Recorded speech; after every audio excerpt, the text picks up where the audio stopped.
Kaiju Power Scale, King Churros here, and today we're going to do another versus battle of the two American Godzillas, that being the Hanna-Barbera Godzilla from the classic animated cartoon Godzilla, and legendary Godzilla from the new modern MonsterVerse version. Who is stronger? I, the great and wonderful, amazing, beautiful King Churros, will analyze the two fighters and see who would come out on top consistently if these two were to go at it in a battle. Before we get into it, once again, join the Discord server.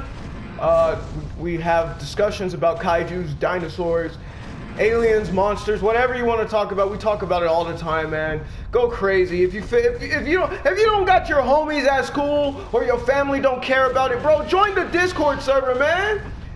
We like to talk about it. You got some people to talk with, bro. Come on now. So yeah, don't feel shy, and also don't feel shy to comment any versus battle you'll like to see. And for those people who have suggested versus battles, I am not ignoring them. I'm not avoiding them. It just takes a lot of time for me to do research and make sure things are accurate.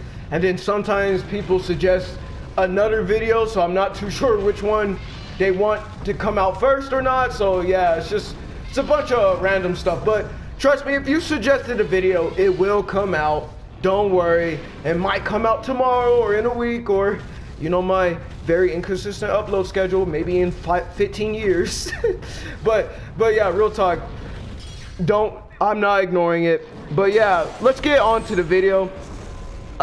Let's give credit where credit is due. Cracks the Idiot 69 suggested this video, so thank you, Cracks the Idiot 69.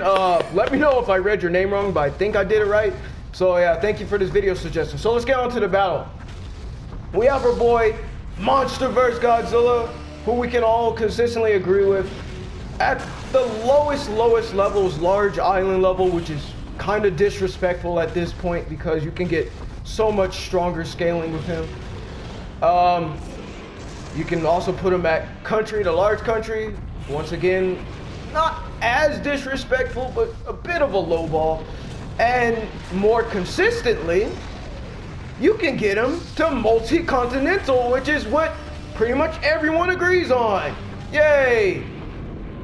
So, we have MonsterVerse Godzilla being at multi-continental. His thermonuclear form may or may not be higher. I will not spoil things, so I won't go into too crazy detail about MonsterVerse Godzilla in this video, because I have a future video with him where I go into a lot of details about his TNT values and how much power he really has. And I don't want to spoil it too much, but I'll just say it put simply, MonsterVerse Godzilla is more consistently multi-continental. This is also not just consistent through calcs, but the narrative itself with Muto Prime and King Ghidorah. And there's even some confirmation from authors about Godzilla doing things with tectonic plates, so there's stuff like that as well. So he's multi-continental. What about our boy Hanna-Barbera Godzilla? Where does he scale? Well, Hanna-Barbera Godzilla was able to hold and withstop a spaceship that have a gravitational field so strong it could carry around a moon-sized asteroid. Now, what's significant about this? Well, large planets in real life are able to do the exact same thing. Yes, like Neptune, Saturn. They're so large in power with the gravitational that they can pretty much carry these, they make these moon-sized objects, which, you know, are just moons really.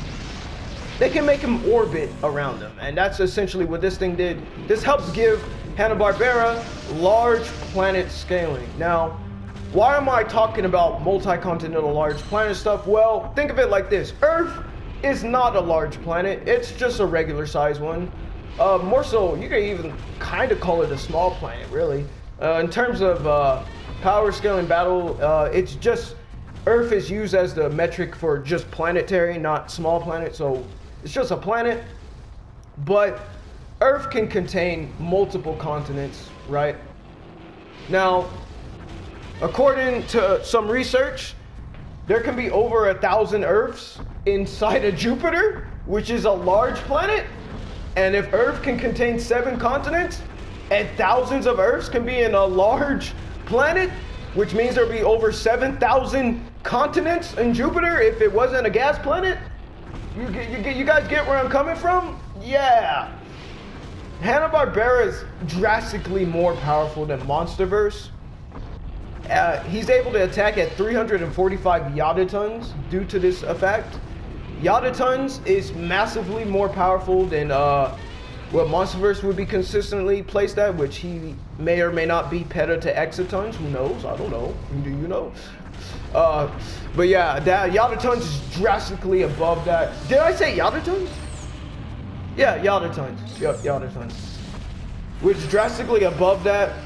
So yeah, that puts a huge district between this. This means Hanna-Barbera Godzilla could just punch Monsterverse once and he dies. Now, I'm not trying to disrespect Monsterverse.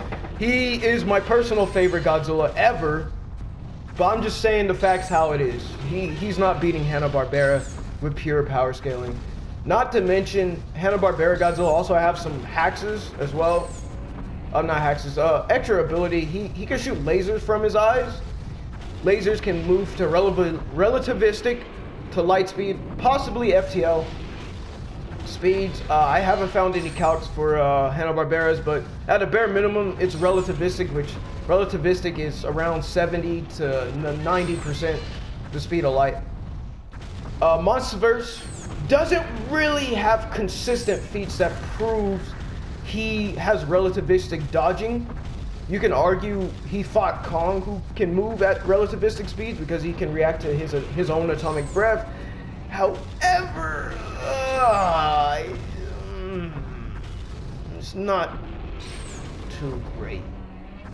Kong really gets tagged by Monsterverse when he's kind of like put into a situation where he has nowhere to run, or he's distracted or caught off guard. Monsterverse never really just straight up tags Kong, and Kong was just blitzed by him. Yes, you can argue in round 3 he did that, but remember, round 3, Kong surprised Godzilla, and he got on top of Godzilla's back and started choking him. Kong was directly on Godzilla, and Godzilla just grabs him from there on. Kong was, he believed he could have overpowered and killed Godzilla at that moment, so that's why he was trying to choke him out. And that gave Godzilla the chance to grab onto him and break his arm. So, yeah, and with Kong's arm being broken, that drastically nerfed his speed. Should be kind of obvious with this, because I doubt Monsterverse Godzilla is faster than his own atomic breath. That just doesn't make sense. Yet Kong wasn't able to do anything about him when he was chasing after him. So that should help prove that Kong's arm is his arm injury did nerf his speed. But yeah, so he didn't really prove he can react to relativistic stuff. You can argue with King Ghidorah yet again, but it's the same situation. He really catches King Ghidorah off guard. Or King Ghidorah kind of does a jobber type of deal where he lets Godzilla hit him so he can overpower Godzilla himself. So he doesn't really consistently have stuff, although the novelization did say Monsterverse Godzilla dodged Kong's axe swings multiple times in the beginning of the fight. But if you watch the film version would scale above the novel version. And in the film, he only dodged it once. And I would like to argue Kong clearly wasn't fully adept to the axe yet.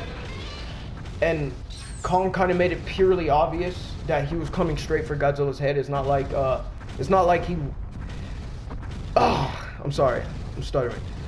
But yeah, he made it obvious he wasn't fully adapted to the axe quite yet. He didn't really get used to the axe until a little later in the fight. But if you want to argue that, then yeah, that could be credence to that. But yeah, so even if Monsterverse Godzilla did have relativistic speed scaling, it's not consistent. He doesn't dodge it all the time. Once again, like in my Kong and Mechagodzilla video, Kong is a great example of proving you can react to something very consistently. Monsterverse does not prove he does that, so even then, he would get hit by Hanna-Barbera's thing, which would one-shot him. Punch, Hanna-Barbera can one-shot him. Hanna-Barbera can literally almost do anything and Monsterverse dies. Now, what about equal stats, you may argue? Because you guys know I like to do equal stats because I want to give these monsters a fair chance to win. Because I'm pretty sure if Toho or Legendary were to have these fights, they would not have them end in one-shots and just be like, well, power scaling, you know. I like to do this to help see what would kind of really happen if it were in a movie. Yet again, I think Hanna-Barbera got this. This is once again comes from his laser eyes. Monsterverse, Hanna-Barbera, from the episodes I've seen, I know all episodes are on YouTube. I didn't get a chance to watch them all, but and from the sources I researched, none of them really said he had like these light speed scaling stuff. But he doesn't really dodge lasers or react to lasers all too consistently often either. So this would mean Monsterverse, even if Hanna-Barbera were to be at that speed as well, I mean, yeah, have those speed and Monsterverse would attain that having equal stats, he would likely to get hit by those lasers eventually, and that would give Hanna-Barbera the distance advantage, as he can just blast away with Monsterverse, and he can fire his atomic breath a lot faster than Monsterverse can. Monsterverse charges it up, although in GVK he was able to spit some out, but clearly the more Monsterverse puts effort into charging in his atomic breath, i.e. the Hollow Earth atomic breath, the more power it has. So he wouldn't do as much damage, while Hanna-Barbera will do all the damage he needs just simply by opening up his mouth. Heck, just by breathing from his nostrils, he can do that. So he just has a lot more advantages than Monsterverse would have, and Monsterverse wouldn't be able to do much. Hanna-Barbera can fight pretty humanly too, like kind of similar to Showa Godzilla. I don't think he's as good as Showa Godzilla was, but he can do similar stuff comparable to that. And Monsterverse he's a good fighter, so you could argue he can probably win in a physical combat sense, but Hanna-Barbera is nothing to scoff at either in that sense. But yeah, overall, keeping this video nice and short because I don't think there's much point in dragging it out. It's just Hanna-Barbera wins for the most part. You could argue some more win cons for Monsterverse. In fact, I have some win cons myself, but I don't want to spoil my future Monsterverse video with Godzilla. So just be on the lookout for that. He could get really powerful, guys. Trust me. But consistently, main Monsterverse Godzilla, he doesn't really have what it takes to take on Hanna-Barbera Godzilla. So I declare Hanna-Barbera Godzilla as the winner of today's battle.